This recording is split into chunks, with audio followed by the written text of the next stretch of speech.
At sa iba pang ulat, pangungunahan ni Pope Francis ang misa sa Vatican.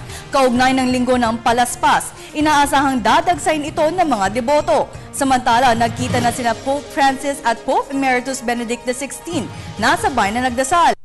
Julius Disamburon ang ating tagapagbalita.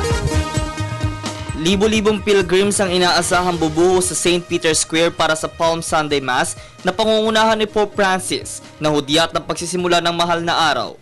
Ipapamahagi ang ilang munting bunga ng olive tree sa mga palaspas sa mga deboto bilang alaala ng Panginoon bago ito ipako sa krus. Matapos ang misa ng Papa para sa linggo ng palaspas, 6 na liturgies pa ang pangungunahan nito hanggang sa Easter Sunday Mass at ang Urbi et Orbi o mas kilala sa tawag na To the City, to the World Blessing.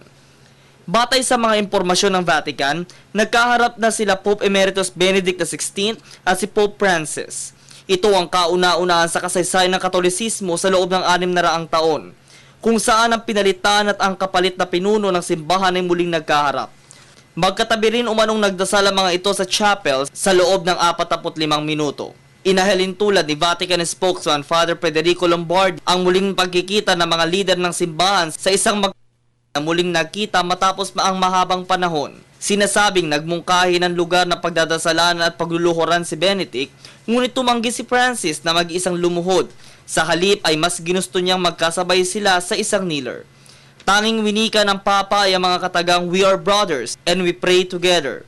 Kaya't ngayong Semana Santa, naway isipin natin at alalahanin ang mga sakripisyong ginawa ng ating Panginoong Diyos. Para sa Telebisyon ng Bayan, Julius Disamboron.